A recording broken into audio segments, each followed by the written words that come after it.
This podcast is a member of the Place to Be Nation family. Visit us at placetobenation.com, the only place to be in your pop culture world.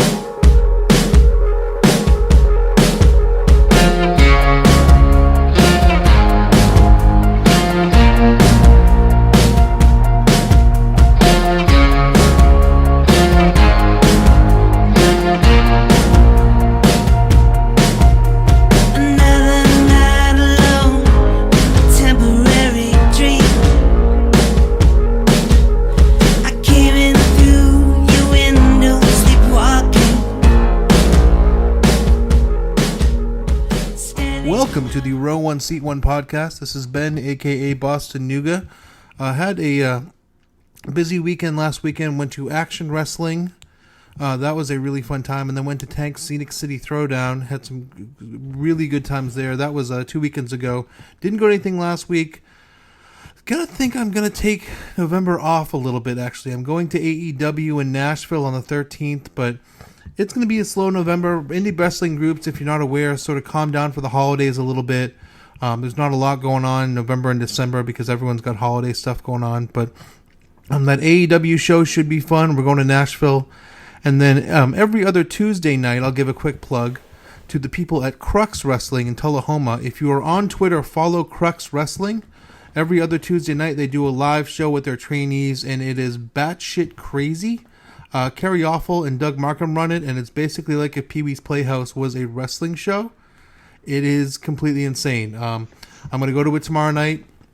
I went 2 weeks ago. I have no idea what to expect except absolute craziness. But this week, since there's not a lot of wrestling going on in the indie world, I figured we'd do sort of an interview the host sort of thing. Y'all know JT Rozzero. He is our fearless leader at Place to Be Nation. He is the majordomo of this shit. He's the guy who got us all started. Him and Scott Criscolo got us all started. How many years ago, JT? Hey, Ben. About 8.5. February 2011, Scott and I started the Place to Be podcast. God. And you stuck with it. You're the only person who stuck with it that long, I think, in all of wrestling wrestling podcastdom or Twitterdom, I think, who stuck with it that long. So God bless you for that, brother. Yeah, I think it's probably us and Pollock and Ting. They were going back at that time because they were kind of my influence to get into it back in, like, I remember listening to them as far back as like 2010. Dave Lagana was the first like wrestling podcast guy I remember. I feel like he kind of was like the godfather of wrestling podcasts. He really kicked things off. At least at a widespread level. I want to say that was like 09, 10. He was kind of one of the first ones I really listened to. And then I found The Law, and then it kind of went from there. But yeah, I mean, the landscape was so different. It's so different. It was basically you guys, Colt Cabana, and Joe Gagney were like the only three that were going for the longest time. Yep. And God bless Joe. He's calmed down a little bit. But you guys are still going strong, man. How many shows are you at now? I think we just did 534, but God, that's just the Place to Be podcast. Yeah. And with everything, I mean, I've got to be close to like I don't know, 800-900 probably when you factor in like all the other shows I've done along the way.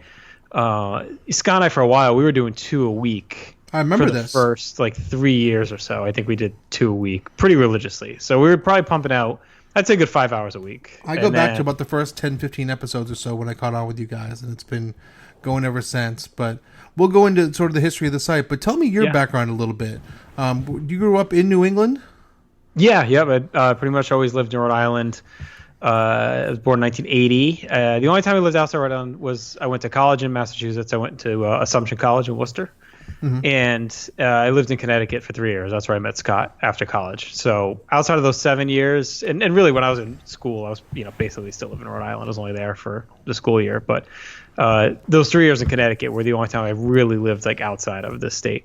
So what's your first memory as a wrestling fan? Was it always something in your life?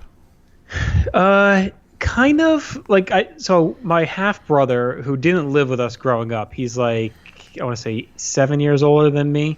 He was a big fan, but we didn't watch a ton together because, like I said, he didn't live with me, so he wasn't always around.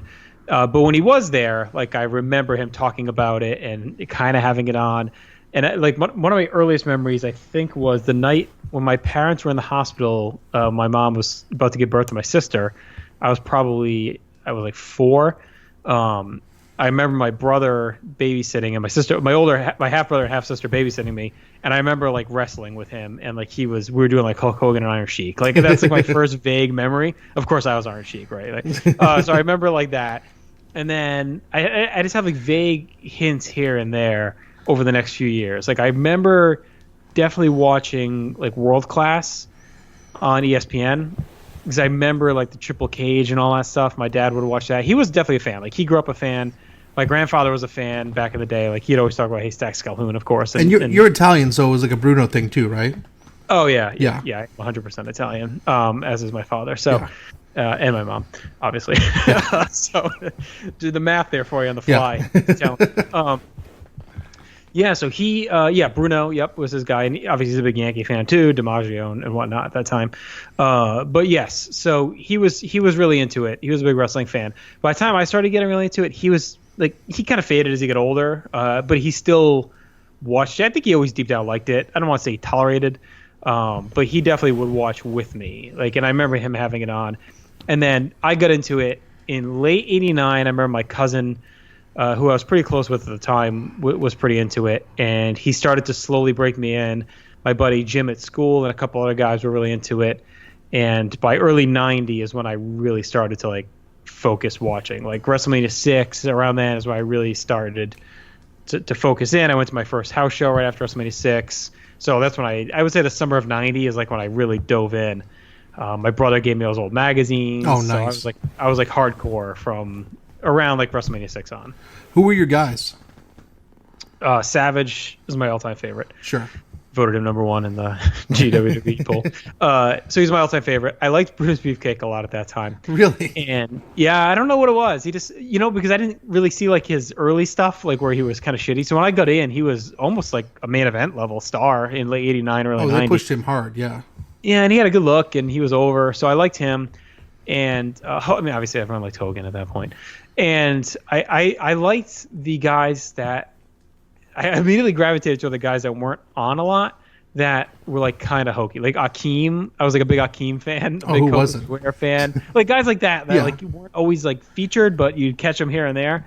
But for my big guys, it was Savage and Beefcake. And I like the first real storyline I remember was Earthquake squashing Hogan and like getting a little dusty in the room when they play the sad music when Hogan was getting killed. Did you submit your cards and letters to Tugboat so Earthquake would get better, and so they could also collect your address for the holiday catalog? Yeah, but I didn't get that fucking hemp bracelet thing, or not hemp. What was that bracelet they did? What was that stuff called? Not hemp. The friendship bracelet or whatever. Yeah, but what was that? What was that material called? Gimp. Yes, yeah. Thank you. I didn't get my Gimp bracelet that they were giving away, but I'm pretty sure. I think I did send a. I'm pretty sure I sent a letter. You're probably still in their mailing list now. I probably am. I was part of the fan club in the early '90s. So were you really? What came with the fan club? I've always wondered that. My parents wouldn't let me join. So it was, the only reason I wanted it was I was a huge mark for the theme music, to the point where I would actually record on cassette, like off of the TV. So I'd have audio cassettes of the entrance themes. And as part of the fan club package, they actually sent you a tape that had like 7 or 8 themes on it. Oh, man. So that was like my whole reason for wanting to join. I get an autograph, like a stock photo of like The Undertaker.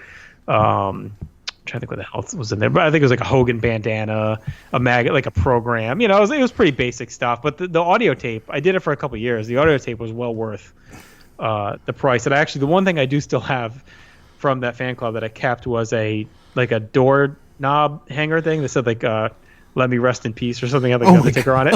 Like I still have that.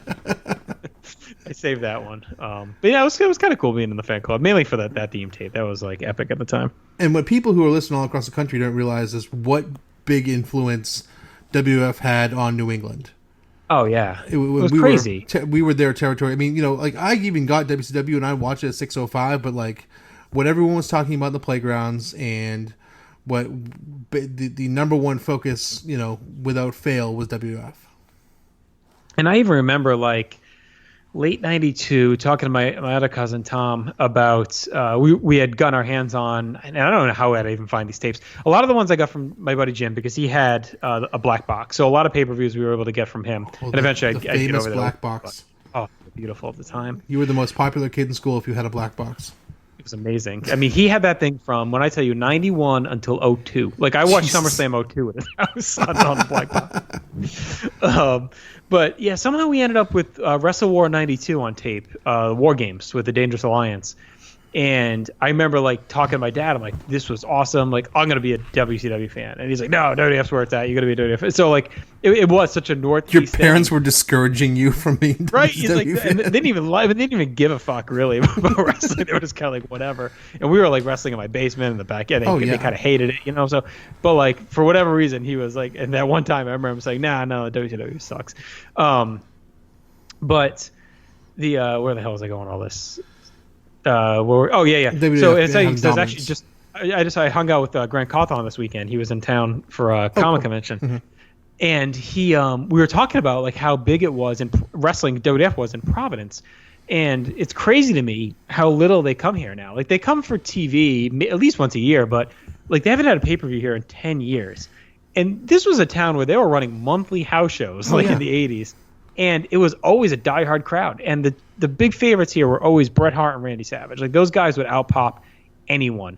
And that's why I wasn't shocked at the 94 Rumble when Bret Hart ended up like this massive pop over Lex Luger. Because I'm like, Providence has always been a diehard Hitman and Randy Savage town. And I'm just shocked that they don't run it as much as they do. Because it's a pretty good arena. It's a great arena. The Dunk's awesome.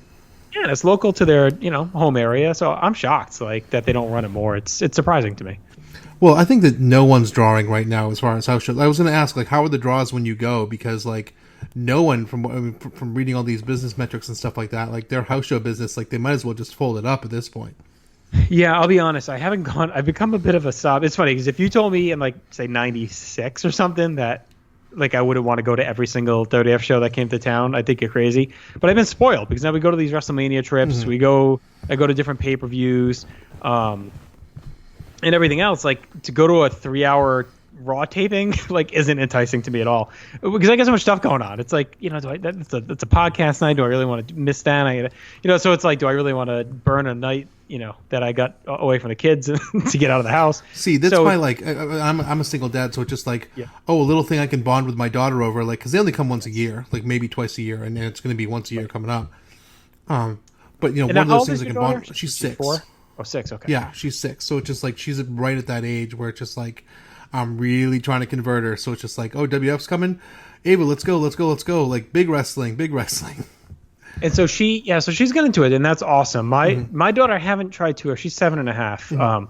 But my son is like inching. He's 4.5, and he likes like if it's on, and I gave him my big box of like the Jax era figures that I have, like pretty much any figure non-Hasbro. So from like 98 on, I have a bunch that I've just collected over the years, and he has all those. And it's like he knows some of them.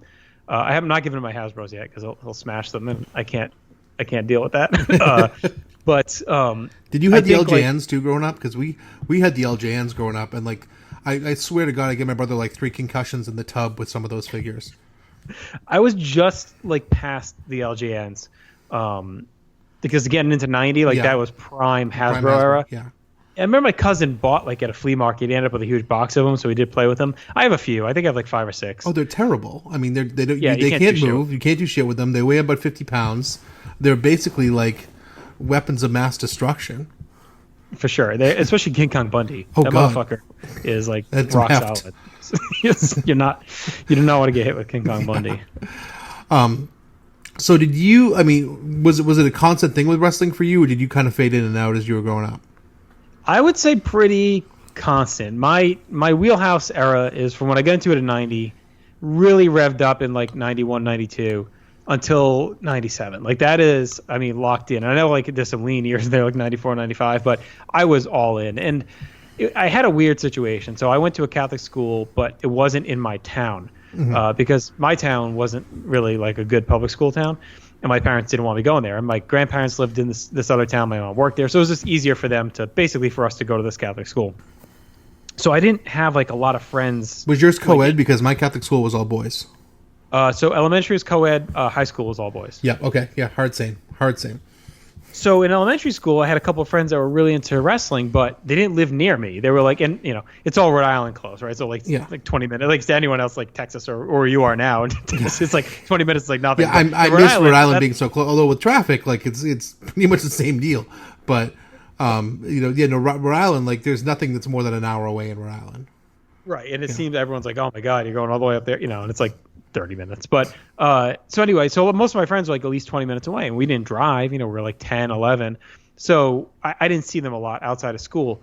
And so wrestling to me was like such a, like I could watch it, and then I'd talk to my buddy Jim on the phone, or my cousin would come over every Saturday. So that was really just my time. Like I was so into it. I was collecting tapes just wherever I could. We would rent them and then dub them. Like, so I have a ton of just like dubbed from sick. video store. A lot I'd record just, once I was able to start ordering pay-per-views, I'd record them all and we'd dub them. So that was just my time. Like everything was wrestling pretty much, wrestling and sports and Seinfeld from that era. And then when I went to college in 98, I started to, I didn't fade, which is funny, right? Because that's like the hottest time Yeah, that's ever. when I lost it was college, because it just like, oh, girls and alcohol, please. Right. And a little, I remember like the running joke with me and my roommate freshman year was he reached out to me in that summer. It was summer of 98, and wrestling was, molten hot, right? Out of nowhere, molten hot. And he emails me and we're getting to know each other. He's like, oh, you're a wrestling fan? And I said, no, because I was so used to having to like be embarrassed about it. And he wrote me back. He's like, oh, that's too bad. He's like, I love wrestling. I'm like a diehard. I'm like, oh my God, me too. Like, I'm like alive. So he busted my balls for a while. So that was cool. So I found a few friends right into college, but it was still awkward. Like you didn't want to just say Monday is wrestling. So it took me like a good 4 or 5 months to like be comfortable with it. But there was so much other stuff going on, to your point. Although you were in the worst city in America for college. Yes, a lot of snow. Aside from Jacksonville, like the two worst cities in America are Jacksonville, Florida, and Worcester, Massachusetts. Just Worcester. Spot the lie. Assumption's not a bad place. It's actually Assumption's like nice. Assumption's nice. It's a rich area. Yeah, I had some friends who went there. Holy Cross is kind of nice, but like, yeah. That's, you don't want to go to Clark. Clark's the bad area. Clark's terrible. One of my best friends actually went to Clark, and he'd be scary. like, "You want to come to party?" I'd be like, "Nope, hard pass." Well, it's funny because my buddy Jeff, who the sporadic Jeff Learns Wrestling podcast, the place he went there, and him and I were pretty good friends in high school, and we literally went to college like 9 minutes from each other, whatever it was, and we never hung out in college, and we'd talk, but I'm like, it's crazy that him and I went to the college in the same fucking city, and we never saw, because I wouldn't go to fucking Clark, and he was too lazy to go anywhere. But yeah, so but Worcester did bring me some good memories. Obviously I went to the Raw there with Foley and Rock and all that. And by the end, like it was back in the open. Like there was I just happened in obviously we're the same age, so we were lucky to go. We were lucky to go to college at least during a time where wrestling was cool. Like that was like one of the 4-year stretches where it was cool. Like I remember WrestleMania 18 was St. Patrick's Day. We did have a black box in my dorm room senior year. Oh, you did what now? We had a black box. Oh my God. Yeah, my buddy had it from home. His brother had it in his college room and he gave it to us. So like we had HBO. Some channels would come and go, but it was pretty awesome. Like we had a bunch of movie channels and the pay-per-view channels. So that whole year, 01 to 02, we watched like every pay-per-view pretty much in our dorm. But 18 was on St. Patrick's Day. We had a huge party. We were like 10, 12 people over. Everyone's drinking, just going nuts for Hogan Rock. And like that was kind of the peak. I'm like, holy shit, like this is – I never imagined like this would ever happen. All the years we put up with it not being cool and having to hide it, like, oh my God, it's finally cool. Yeah. It's like I never thought I'd be in college and have like a Steve Austin poster on my wall. It's like nuts to think about. But yeah, so honestly that – and then since it hasn't really waned too much, post Benoit for a little bit, there was a dip. And I would say now is probably the most lapsed I've been as far as like really caring about the modern product. Yeah, I have it on now. We're recording. I'm not like studying it. I watch most of the pay-per-views because I have the network, and but it's not like must see for me if it's on the side. I got 2 TVs, so if it's on the other TV, like whatever. For me, going to shows is more about the social aspect these days more than anything. Like WrestleMania, I'm way more into like the tailgate and seeing everyone. It's like a family reunion for me. Oh, totally. Yeah. Going to the show at this point. And wait till I get you to go to the indie shows, man. I'm telling you. Woo. I'm getting you to some of those indie shows this year. You're gonna break me in Tampa. I gotta break you. And it's funny because, God, as a kid, I would have killed for some of the stuff. Like, I literally live, like, Beyond Wrestling is so close, as you know, like, to where I am. And even XWA, like the Taven promotion, I don't know who's even running it. I think it's him. He has a warehouse. It's like not even 10 minutes from my house right now, and right next to where I grew up. Like, literally, I could have went there they have shows every Thursday for $5. I'm like, where was this shit when I was bored out of my mind at like 17? Yeah. I would have been there every week, and now it's like I can't even find the time to get over there. And it drives me nuts. I'm like, where was this access? I think back to just what I used to have to go through just to, how many times I've seen Survivor Series 89? It's like 100 times. Well, I mean, that's kind of the thing too, like, because I didn't really start going to shows until I was older too. But just like and the weird thing is, when I was in Boston, I would only really go to Ring of Honor. Because that's what I could afford, and that's what was around, and I didn't really know about the indies. It wasn't until I really moved to Tennessee that I knew about the indies, and now I'm at like different shows every week. But even those shows I'm traveling for, and sort of become my thing. But I mean, at the time, like we were growing up, I mean, there might have been these indie groups, but we just didn't know about them. They weren't even. It was weird because they weren't like even indie. It was just these little like one-offs. Yeah, it's like we had the. Do you remember the NEWA was around here, the New England Wrestling Alliance? Yeah. They were pretty big. They were, but they aired on public access. Like that's how I watched them, was on public access. I couldn't even tell you where the shows were. They were just like in gyms or wherever. But I would watch it. I mean, that's how at the time you're so wrestling starved because you'd watch anything that was wrestling related that you could find. So public access, they had Backyard Wrestling from this one promotion, and then you had Backyard Wrestling on public access. Yes, and it was amazing. And it was a big deal. They ran for it had to be a good like 5 years. 6 years. They had a consistent program on public access, like weekly program. And one of the guys that actually ran it toward the end is a town council in the town where I grew up, which is funny. So they had that, and then NEWA I would watch pretty regularly. And they would have some guys come in, like I remember the Warlord and like guys like that would pop up here and there. But Raymond Roy was like the big star there, and he would do job duty on Raw every now and then. But he was like the biggest star. Do you remember Cody Boynes? Not in the least, no. Okay, so he was out of Duxbury. He did a public access show where he'd literally sit in like the Duxbury public access studio and read the fucking Observer, pretty much. That sounds amazing, actually. That's all it was. It was like every Monday at like noon, and then or like Tuesday at 5. It was like these weird times. So the summer, that was like my appointment TV. Like Mondays at noon, I'm eating my lunch and I am watching Cody Boynes read the newsletter. And it was amazing. He did it for a long time, but he has like vanished. I wanted to have him on for an interview, and I cannot find him. And I reached out to Brutal Bob, and he kind of teased that he could maybe get a hold of him, and I never heard back about it. Bob's a gem, by the way. Oh, he's awesome. Yeah, he's a great guy. I got to know him because when we were doing Kevin Kelly's show, he had him on a couple of times a few years back, and I was like, let me just ask this guy if he knows about Cody Boynes, because I know he's big on obviously the Massachusetts wrestling scene. And I can't get a hold of Cody. And like I wanted to just talk to him and be like, dude, you were like my news source for however many years in the 90s. So you moved. So you went to school in college, and then you said you moved to Connecticut. That's where you met Scott. Yes. Talk about meeting him. Was it love at first sight? Talk about the whole relationship there. All right. So we moved to Connecticut. I get a job. So I went out after college. I worked pretty much back in my like job at Stop and Shop that I had been at for a few years during high school. And I was looking for anything in TV. I found a promising thing here in Rhode Island, but it kind of faded. And there was this pipeline from Assumption to this company in Stamford. Not Dirty F, but it was called Ascent Media at the time. And there was like 3 people ahead of me that had gone there. So they were starting to create this little feeder system. Sure. So I got they got me in touch there, and I went for an interview, and they offered me a job. So we made the decision, my wife now, my girlfriend at the time, to move there and give it a go. So she got a job, and we moved in, but we didn't really know like anyone. It was a lot of back and forth, driving home on the weekends. I was working nights. I was working weekends too. Oh, you're in TV. It's crazy hours. A lot of awkward time.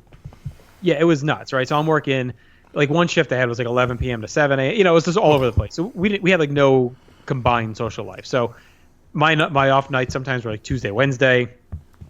And so she was just coming home every weekend. So I was pretty much like living alone, working, 6 p.m. to 2 a.m. on a Saturday night. So It was rough. But so when I started that job, day one, I met Mark Clare. Him and I were in the same training class. Oh, cool. And so we got to know each other, and we obviously quickly figured out we were wrestling fans. So he was kind of my only like wrestling fan friend in Connecticut at that point. I want to say I think it was around SummerSlam 03. Scott, I think he had just started not that long before. And I would overhear him and someone else talking about wrestling. And I just kind of went up to him. I'm like, oh, hey, I'm like, you're into wrestling or whatever. And honestly, we just started talking, and it was hardcore for me because I didn't have anyone else locally to like do this shit with besides Claire. And it wasn't too long after that he moved to California. So all of a sudden I had a guy who was single that like didn't have, I don't want to say didn't have a ton going on, but he was free to talk and watch wrestling. You can say he didn't have a ton going on. It's okay. He was a loser. No, he had shit going on, but we had the ability to be able to get together basically once or twice a week to watch wrestling, to watch pay-per-views. I met Dr. G, Scott's buddy George. He was into wrestling. So all of a sudden I had this little family again to watch wrestling with. And Scott's from there, right?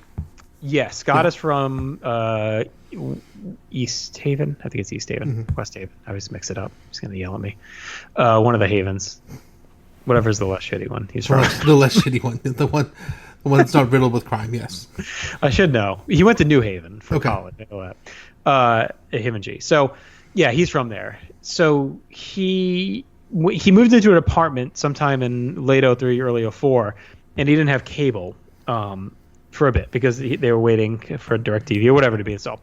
So he started just like going through his tapes, and he's like, hey, I'm just going to start watching the pay-per-views in order, and I'm just going to write these little reviews. And I'm going to send them to like 3 people. He's like, send them to like me, G, and like someone else. I'm like, all right, cool. I'll read them. So he sent them to me, and I'm like, this is pretty neat. So he was like maybe into like 8 and 9, and I started joining him. And we literally, this is how we started doing our stuff together.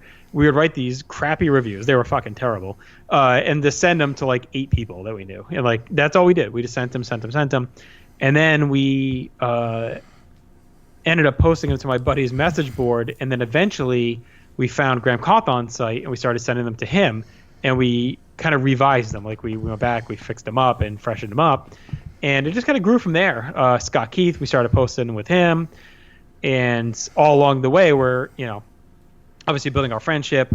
I'd be working late nights. He'd be home because we worked together, but he had a different job.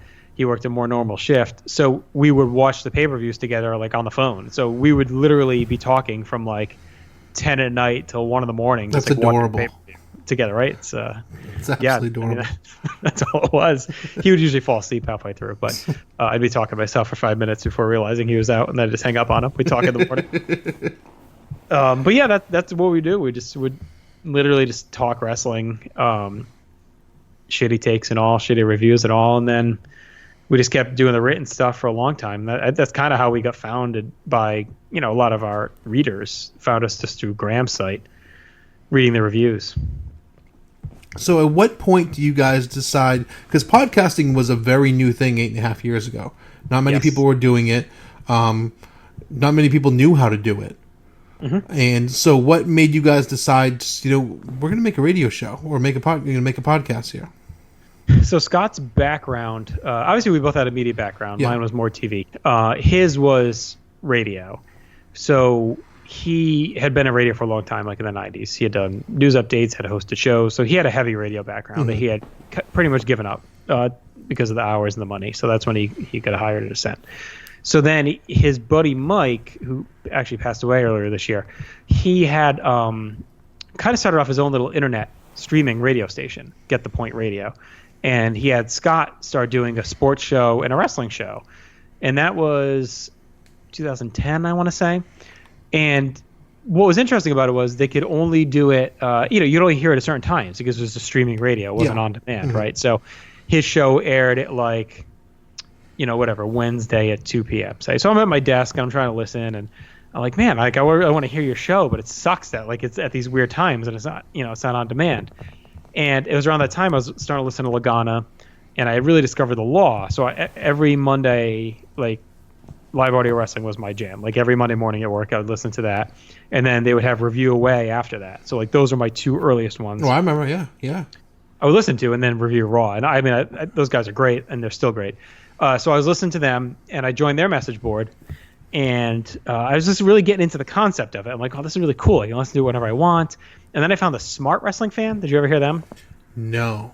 So they were semi-big. It was just one of those things like you're just searching iTunes, like wrestling. You're trying to find anything you can. And there's only so many. And they were pretty good. But Pollock and Ting were kind of where it was at. So the other guy I remember meeting on the message board was Jay Hunter from the OSW podcast review family. So they're big time now. They're like awesome megastars. And Jay was like killing it at that point. So I talked to Scott and I'm pushing him and I'm like, dude, I know you feel like you're loyal to Mike. I'm like, if you're willing, and he had me on for an interview on that show and I did one of the reviews with him. And I'm like, I had a great time. Like, I think we'd be really good if we just did something. I'm like, but I don't want to do internet streaming. I said, because I hate the fact that at certain times. I'm like, this is kind of where things are going. Being able to listen to it at any point on your iPod at the gym, like this is where it's going to be. Like, look at Lagana's like picking up steam. I think Cabana had started to come out by then, and then Law. I'm like, this shit is like, let's just try it. And so we had no idea really what we were doing. Like, I just used my Mac. I didn't have a mic. Like, I just did some research. I talked to Jay Hunter.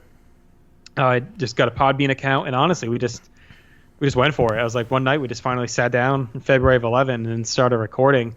And my idea originally was not to have like a schedule, but just to be like, hey, this baseball game was awesome tonight. Let's talk about it for 20 minutes and post it. Oh, Raw is going to be lit tonight. Let's talk about it. Or there's a pay-per-view coming. Let's do a quick review. Like, that was my original idea for this podcast. Current event sort of stuff.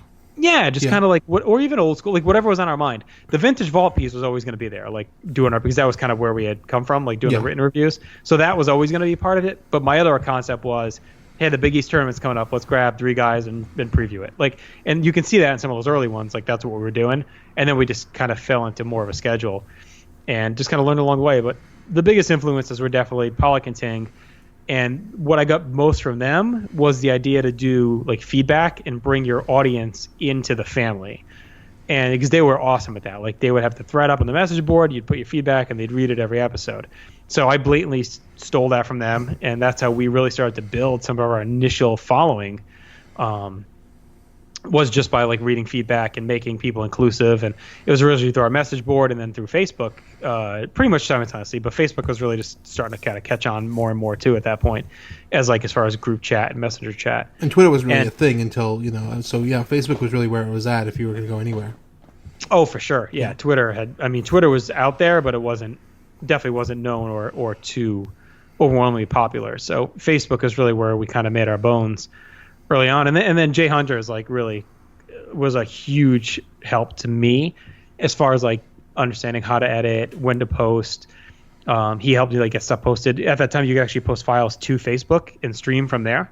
So we would do that. Yeah, we'd post them on our Facebook page. Jeez.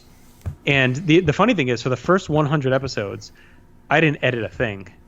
We would play the open from my phone or off. Yeah, I think it was from my phone. I think I had an iPhone then. It might have even been off my computer.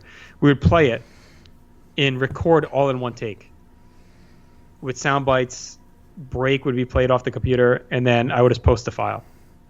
I didn't know how to edit until episode 100. So the first 100 episodes are all like one take, everything in one. They were still good, though. I mean, they were very good. Yeah, no, I agree.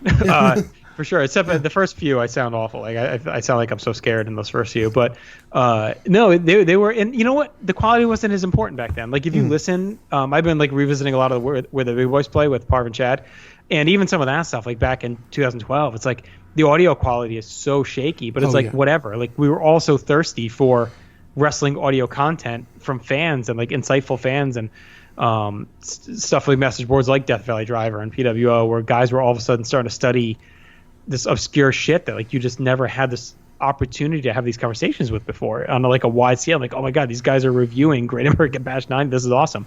So the audio quality wasn't as important because it just wasn't the standards weren't established yet, and B, there was only so many limited options. You didn't care. So it didn't really hurt us at that point to have like that level of audio, So at what point do you make the decision to bring other podcasts on and turn this into an empire sort of deal?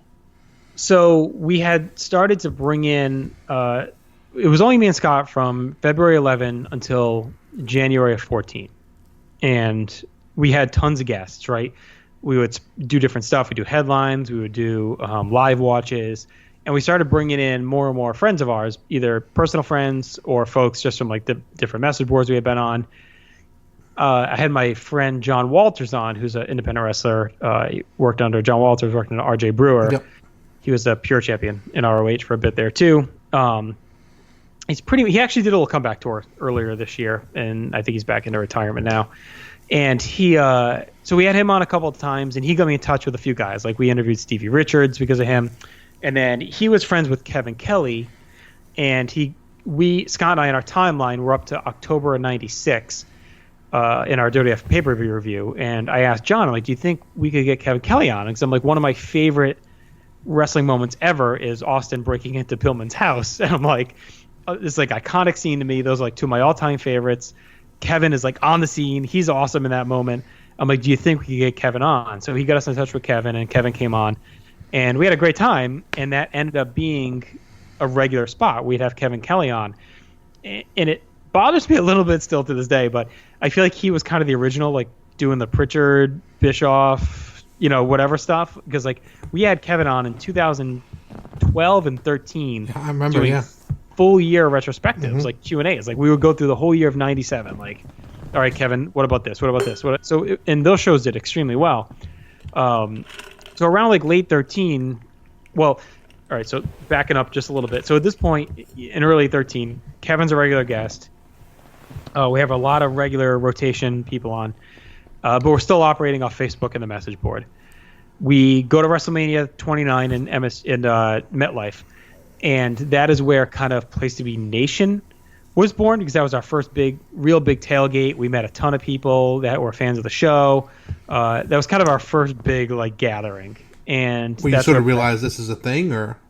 Well, not even yet. We did realize it was a thing as far as like, holy shit, like we have kind of developed this like family, like all these people that didn't know each other, and now we're all kind of friends. But that is where I met listener Brad Woodling, who I knew from Scott Keith's blog a little bit. And he reached out to me about a month or so after Mania, and he's like, have you guys ever thought about starting an actual like website? He's like, I've hosted websites before, I've managed them. He's like, I think it'd be cool. You could do your written stuff, you could post your podcasts. I'm like, yeah, sure, why not? Let's go for it. So Scott, I, and myself, and Brad, and Chad Campbell were kind of like the original four that really launched the site. I had met Chad in 2012 when they had us on Where the Big Boys Play, and him and I quickly became friends. So we kicked off the site in June of 13, and still pretty much, I think, just Place to Be podcast at that point. The Pro Wrestling Only feed launched around that time, so we brought Where the Big Boys Play, Titans of Wrestling, like some of those shows started to crop up, and they were pretty much in our family. But on our actual feed was still just the Place to Be podcast. Late 13, we had the idea to ask Kevin Kelly if he wanted to do his own show, with the thought that Scott and I would taper a little bit and then replace one of our bi-weekly episodes with the Kevin Kelly show. So that was really kind of the first one, and then Scott started Main Event along with it to fill the gap of like current stuff. So January 14 is where that started, and then it just kind of expanded from there. We started doing more and more stuff, and we started splitting off. Instead of doing whatever on our show, we just started Live Watch Podcast on its own thing, and then we started doing a sports show, and then Richard and the Mailman, and then this and that. And then eventually Brad said, hey, I'm going to start a feed just for pop stuff because we're getting overloaded. And that's where the pop feed started, with the comics programming we have and everything else. So it was just a slow and then rapid evolution from like 14 to 16 where things kind of really blew up. Yeah, because you guys are known for having a really wide variety of podcasts. Now, was that kind of always in the back of your head, or was it just like, oh, let's try this, let's try that, let's try this? I will say it was never in my head, honestly. Okay, sure. My head was always that Scott and I have this show, and we're going to have lots of guests on. We're going to do different things, and we'll expand that way. It kind of just naturally came out of the website, and then having Kevin in the mix to do the Kevin Kelly show, and then realizing, hey, we could start outsourcing some of these ideas. And then just from there, it kind of grew into thinking, well, it'd be cool to branch out a bit. And I was thinking, I'd like to do a show with Will or do a show with whoever, and we just started kind of breeding these other stuff. And I've gone through, it's kind of a running joke, I've had like 9 different podcast partners throughout the stretch here, but Scott and I have endured this whole time. But yeah, I don't think it was ever a plan. It seemed that's where things were headed. Like at that time frame, from like in the 2014, 15, 16 time frame, just in the podcast industry, seemed to be more and more, blow it out. Like how many voices can you get on your podcast? Who's in, who's out, and you kind of drawn up. I don't say drawn lines, but everyone kind of felt like Voices of Wrestling came around. Pro Wrestling Only, their feed really started to blossom. Our feed started to blossom. So more and more of these started to come about. And, and they still kind of have a bunch of different shows, even though you have the flagship like VOW says and others. Ours is our show. So it's, I think it was just kind of the industry, I guess, at the time was going that way. I do always wonder sometimes, like, what it would have been if it was just me and Scott just going. But I have no regrets. Like, I think we have a lot of cool content, a lot of great shows, yours included on the feed. And it's the most proud part to me, and I'm not in it. Like, I want people to hear my stuff, but I'm not in it for hits and downloads, and it's why I don't have a Patreon. It's why I don't, tweet a million times a day trying to get people to listen to the show, like gimmick stuff. To me, the reward has been the community that we built, and like those WrestleMania tailgates are just a snapshot of that community. Oh yeah, so, like we can bring together like 20 to 25 people from around the world and party like we've been family for like 20 years. Like that's like the coolest thing to me. It's like a frat in a way. So, right? We have like these frat reunions once a year where we just ball out for a weekend and everyone just has a great time. I mean, New York was awesome. Like there's just no drama, like everyone just fucking parties and has fun. Everyone, talks and mingles. Like, look at that tailgate this year, Ben. Like everyone's just rotating around. Everyone's talking. There's no awkwardness. It's been. I wouldn't miss it for the world. I mean, it's and I've only been I think 3 of them now, and I wouldn't miss it for the world because it's just like like you said, it's like going back to old family, and I'm meeting 25 new people every time I go, and just like by the end of the tailgate, it's like, oh, you're my brother, basically, and I think this year is gonna be even more so because I have a show because it's just like I can't wait to meet some of these voices. And these people who've been helping me out, and these people, so it's just, no, it's, maybe the highlight of WrestleMania weekend for me is your tailgate. Oh, 100%.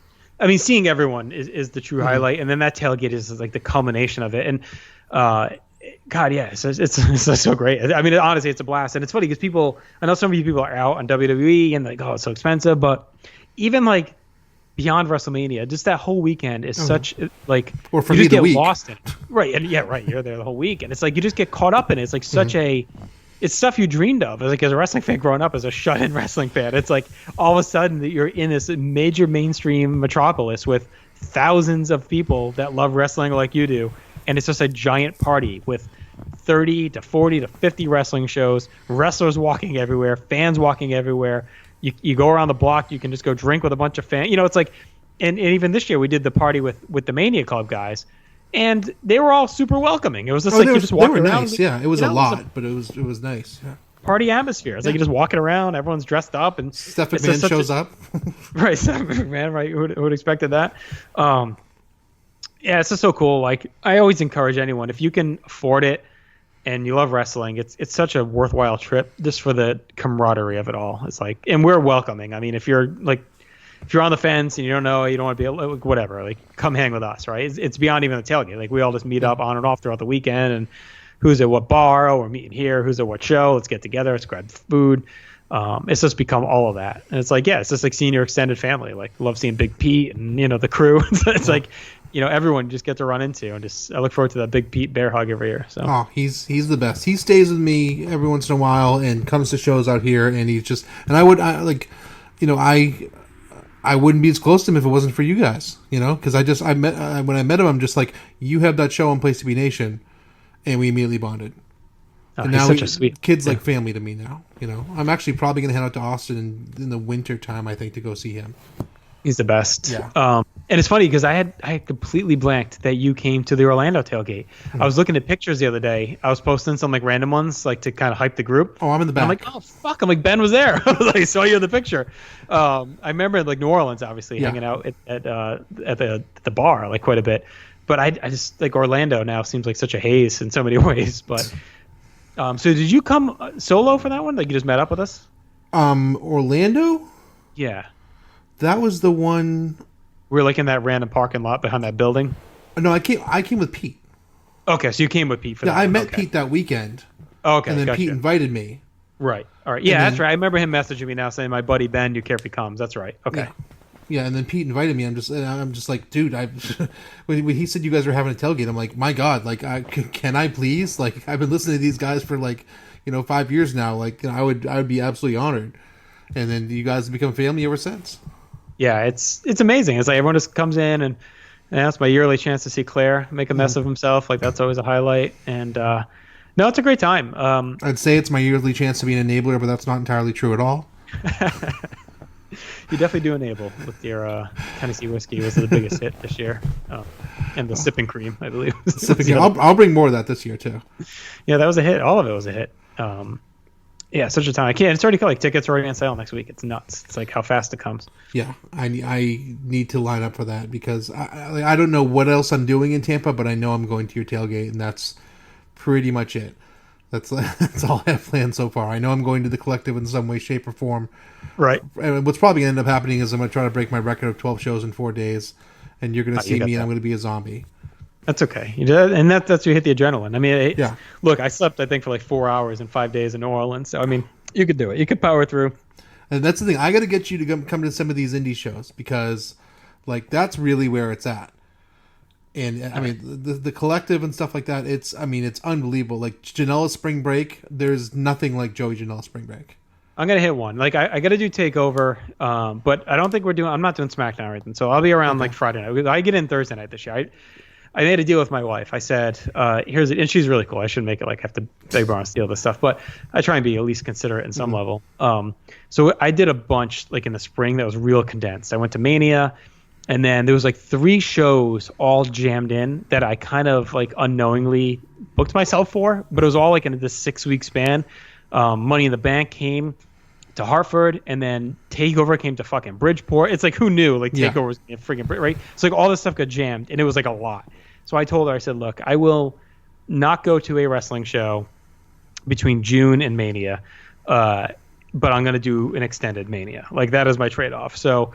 And when I say not a wrestling show, like not like a thing where I'm gone for like a day or multiple days. Like, if it's something local, whatever, that's one thing. So I'm like, I promise I won't go away for like multiple days again until this. So that was my deal that I put on the table. She didn't ask for it. I just put it on the table.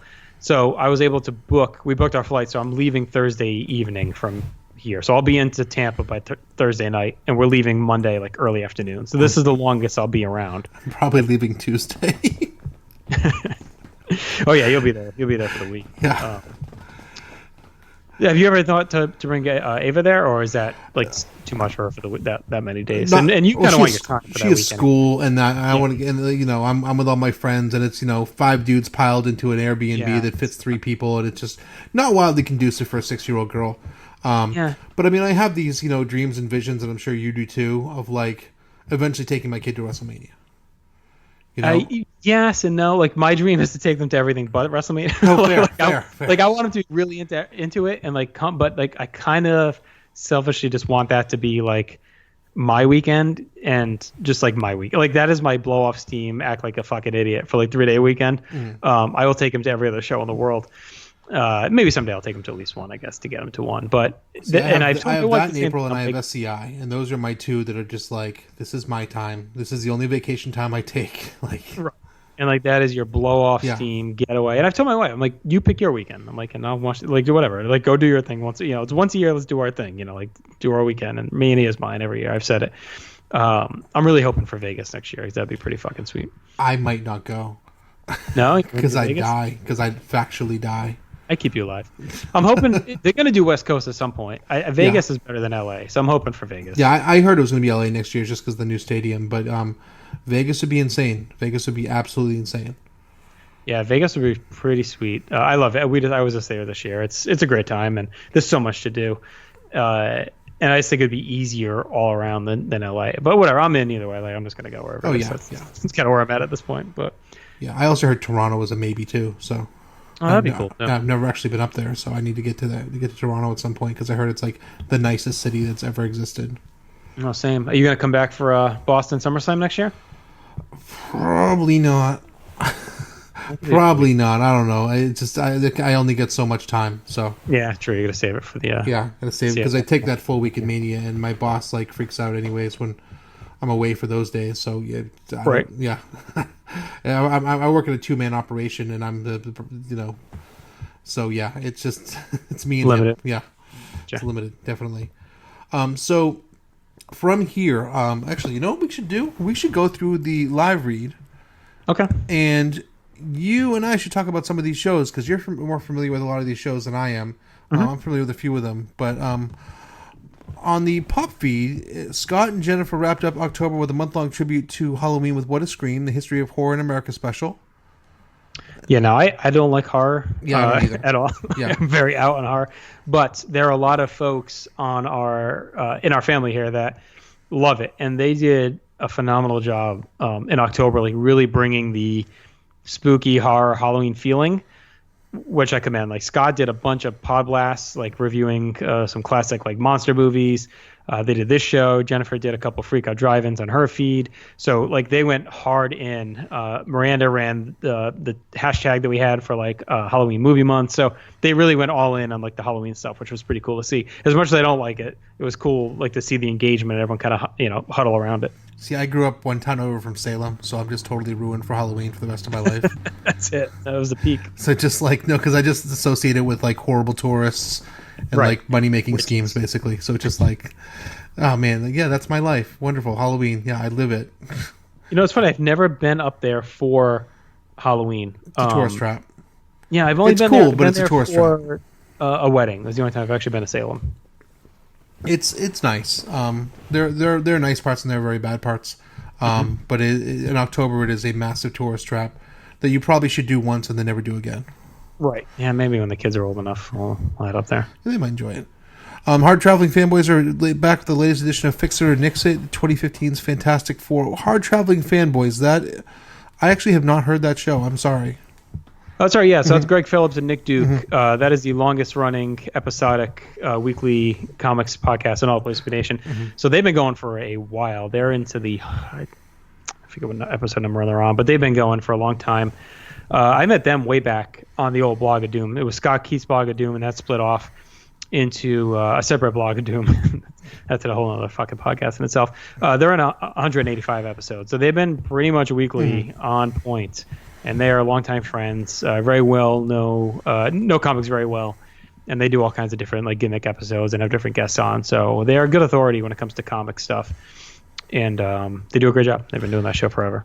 DC for You delivers an in-depth look at the current events from this month. Yeah, so that is Russell Sellers and Todd Weber. They take a weekly look at all things DC. So we have a show.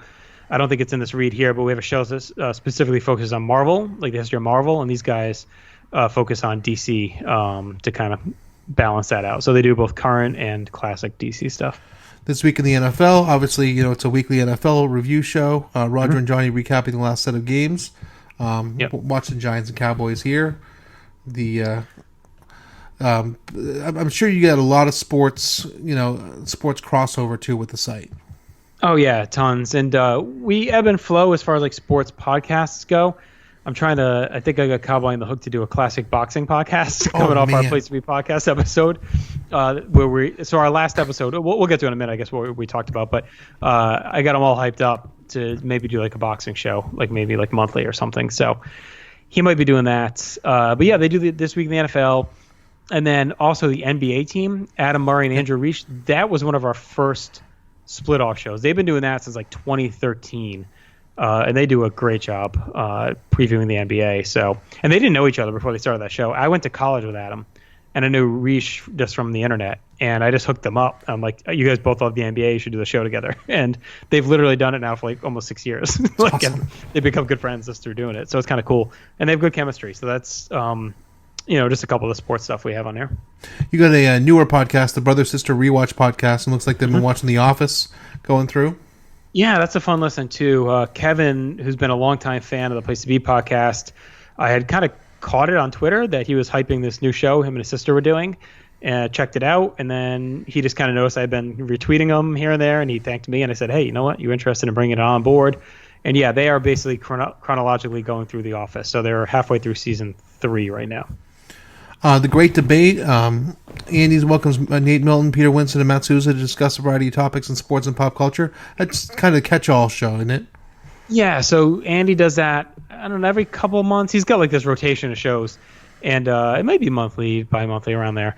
And yeah, he basically just brings in a round table, and it's sports, pop culture, whatever's going on out there. He'll basically do like 3 or 4 rounds, I guess I'll call it, where he throws out a question and the round table just debates things. And anytime you get Nate Milton on a podcast, is a must listen as well, by the way, because he's great. Best. He's absolutely great. As is Peter. Oh yeah, he's okay. He's okay. New Diamond Conversations looks like a new podcast you got. You actually had someone from my high school on last week, and then it looks like this week you got a former Mets minor league pitching prospect TJ Chisholm on.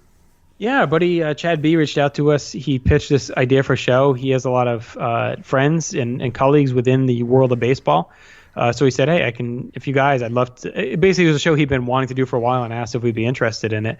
So he pitched it and we ran with it. Yeah, it's called Diamond Conversations, and he's had 2 really good guests so far, like legit guys that have had baseball careers. So it's an interesting listen for those that are really kind of into like baseball and behind the scenes and whatnot. And then Laugh-In Theater, Andy and Miranda are watching Beetlejuice. Yeah, so it's another Andy Allerton show. It's just a live watch comedy movie pod. So he regularly, every month, just has a new guest on, and they watch a movie. I was on with him a few months ago. We watched Dogma. And this month... How did that age, by the way? I haven't watched that since it first came out. I like it a lot. I thought it held up well. Okay. It spiraled me into like my thoughts on Catholicism, which went rogue. But I thought the movie holds up well. But I'm also a pretty big like original Kevin Smith fan. So. Yeah, I am too. Yeah, I go way back to like high school. We just watch Kevin Smith movies every weekend, basically. Yeah, to me it held up. I found it pretty funny still. Which one does not hold up? Chasing Amy. Yeah, not a fan real of bad. I used to love it. Now it's just like, whoo, does not hold up at all. Real problematic. Yeah, are you going to see the new Jay and Silent Bob? Yeah. They're actually coming to Chattanooga to do the showing in, I think, 2 weeks, and I think I'm going to go to it. Oh, nice. That'd be cool. And then on the wrestling feed, I'm sorry, the greatest sitcom of all time tournament is starting soon, too. That seems right up everyone's alley there, and should be some really good debate there. Yeah, we had a really big tournament over the summer, the greatest song of the 80s, and that like did really well. A lot of engagement. So if you liked that Facebook page, and also on Twitter is where we had the polls, but it just converted over that same page. You didn't have to like a new page. Mm-hmm. So now our next one's going to be determining the greatest sitcom, and we loaded that thing up again. Like our tournaments, we always go big. So there's like 250 or whatever sitcoms in this thing. So those polls will go up. Usually we do like 4 a day on the social media pages. And it's so easy. You just like the page or follow us on Twitter, and you just pick the one you like better. Like that's it. It's so easy to do, and it pop up in your feed every day. Usually like noon, 1 o'clock. So that'll be starting very soon.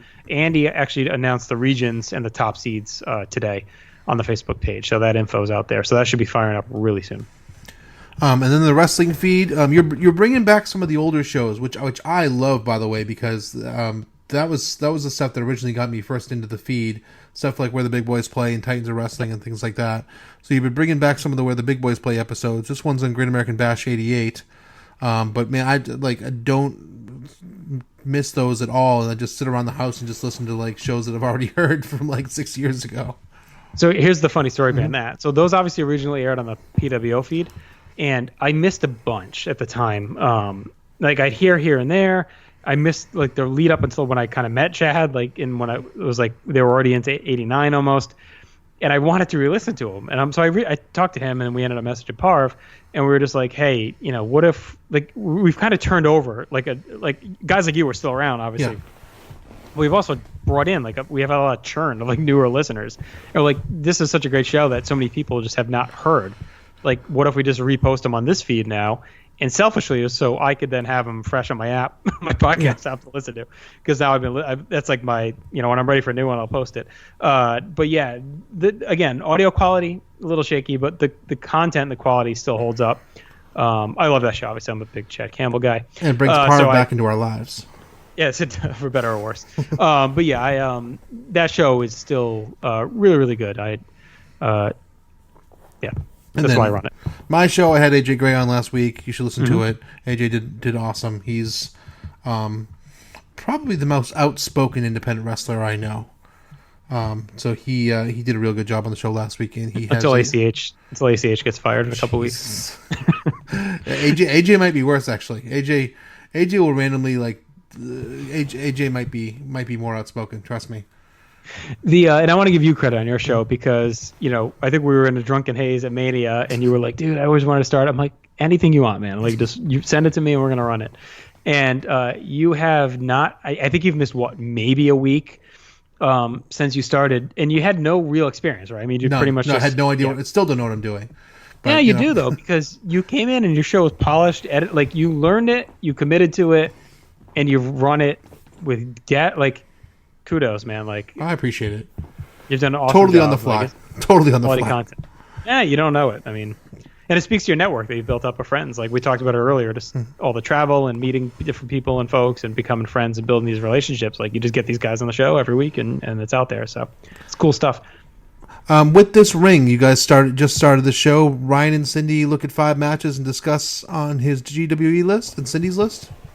Yeah, so cool Ryan is a OG PTB like you. Like he's been around forever. We actually met him and his wife SummerSlam. I want to say it was 15 or 16 in Brooklyn. They came and they hung out at the meetup. So his wife is super cool. And he asked me, he's like, I've been thinking about the show, or me and my wife, like she's kind of like a fringy wrestling fan. He's like, I want to watch old stuff with her and talk about it. And I thought it was a cool idea. So they ran a pilot and sent it over, and we decided to go with it. So I don't know how consistent that'll be, but it'll pop up now and then. Place to Be podcast. No one's ever heard of it. Who cares? Yeah, who knows? Talk about the Halloween Spectacular.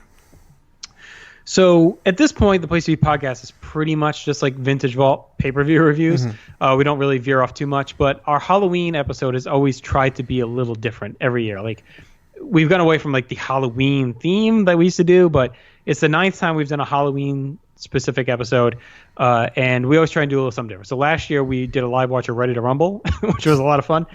And this year, because in our timeline of our Vintage Vaults, we are in early 1990, we thought it'd be cool to do a live watch of the Tyson-Douglas boxing championship match, because that plays a role, obviously, in the main event, where Buster Douglas took Tyson's spot in the Hogan-Savage match as a referee.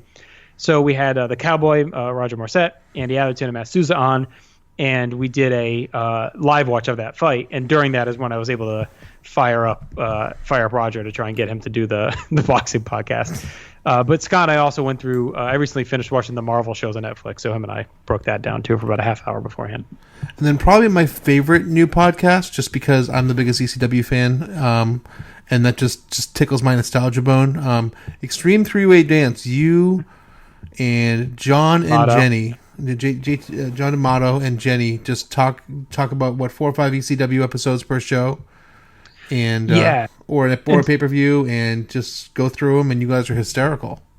Thank you. I appreciate it. This is what I've wanted to do for a while. Like ECW is such a blind spot for me. We just didn't get it where I was, right? So, and by the time I really started to watch it, it was like the TNN era. So I got it, right? In Boston? It was on the Spanish channel. Oh, geez. At midnight on Saturdays, and it was after WAAF Real Rock Television. So God forbid I didn't have dates on Saturday night. So I'd get home and watch WAAF and see all my favorite metal bands, and then I'd watch ECW.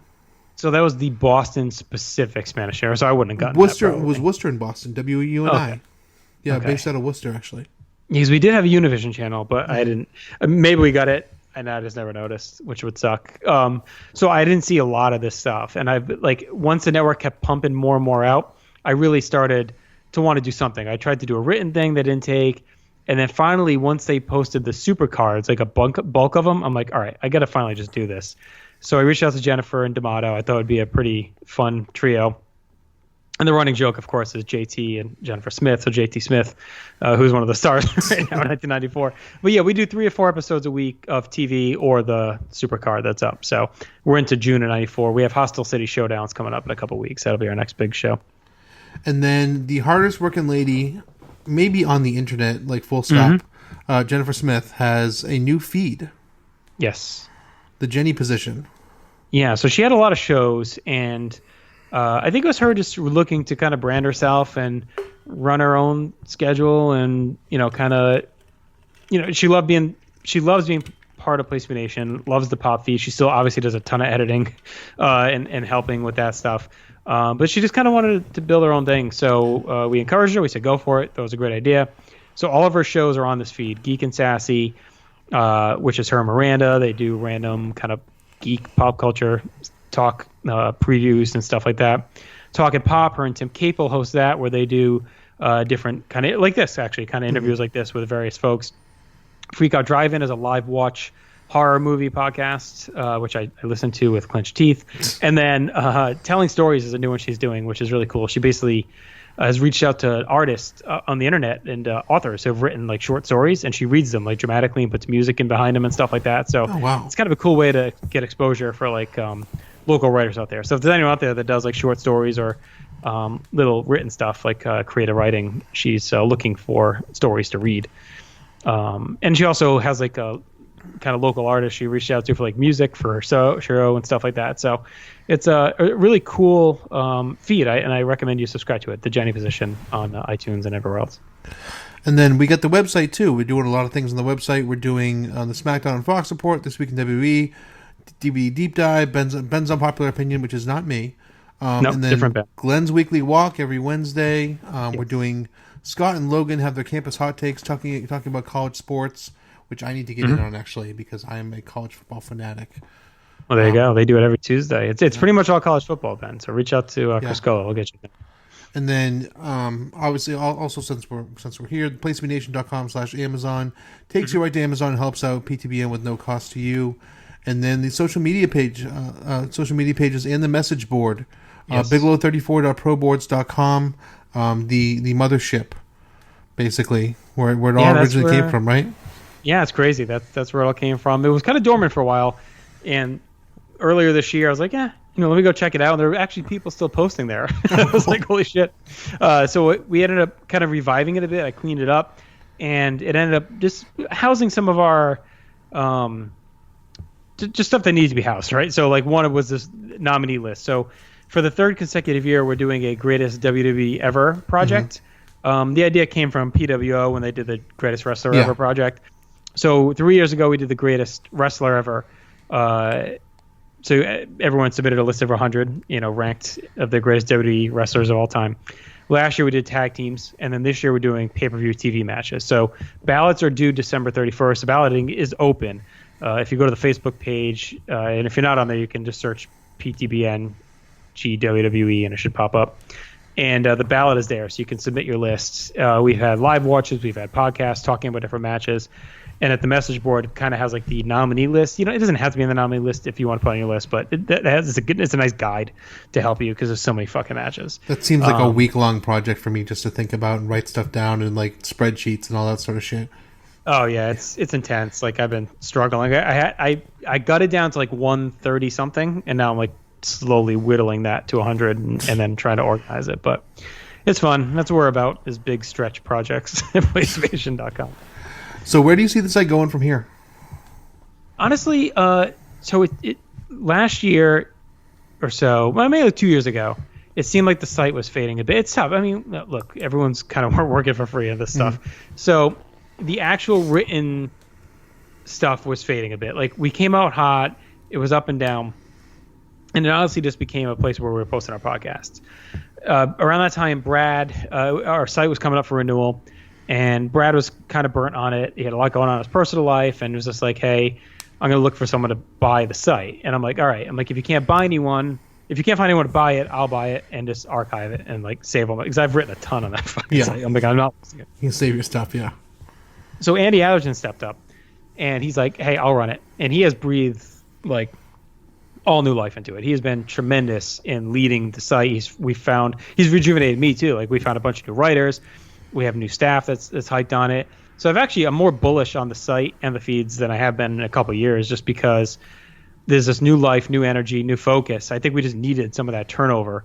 Voices like yourself, like Jenny, and then stalwarts like Todd Weber, who does a great job managing the pod feed, and others who've really stepped up and just kind of helped fill some of the gap as some of the older faces have faded a bit. And it runs on its own now at this point. And that shouldn't on its own because a lot of hard work goes into it, but it just runs, and I'm really proud of the content we built. Like I said, I'm not in it for money. I'm not in it for fame. I'm not in it for hits. I'm just in it to like create content, have people read and engage, and become friends through it. And I've always wanted to just create a good atmosphere and place to talk and be friends. And like, there's so many places out there full of trolls and bullshit and assholes. And I know you're big on Twitter, so you see it there every day. Oh, yeah, I do. Yeah. There's so much of it out there that's just like, God, who's got the energy? And I just want it to just be a good community, and that's what always been my focus, and I feel like we've done that. Seems a good place to leave it. JT, how do people get in touch with you? And if people have ideas, how do they get in touch with you? Yeah, so on Twitter, I run the main Place to Be Nation account, so Place number 2B Nation. You're going to be seeing lots of Providence Friars basketball tweets coming up as the season kicks off tomorrow. So you can check that out. You can message me there. Just add me, and then we'll talk. And on Facebook, our Facebook social page is facebook.com/Place to Be Nation. You can message us there. We can get you in. We have a live chat group, which is just a messenger group that pretty much talks all throughout the day. I'm aware. Which is a lot of fun. I'm sorry? I'm aware. Yes. So a lot's going on there. So that's fun. And also on Facebook, we have a kind of a group page too to post news and updates. And that's it. So just hit me up on one of those two places. And if you're interested in contributing, whether it's written or audio, just reach out. Like, we're always looking for new content, fresh ideas, like this show and many others. Yeah, and you built a great community, and you should be really proud of what you've done over the last 8.5 years now. Makes me feel old as hell. Sad. That's why we had to drink every WrestleMania weekend like we're 18. Yeah, let's do that. Let's drink like there's no tomorrow. Let's live like Vikings. That's my rule. I'm in. JT, thank you so much, my friend. I appreciate it very, very much, and thank you for the opportunity, man. Yeah, dude, it was a blast talking to you. Feel free to reach out to me anytime, and we got to get you back on the Place to Be podcast. I know we had a schedule that fell through, but we'll get you on for review since you're such an old school fan. We got to have you on.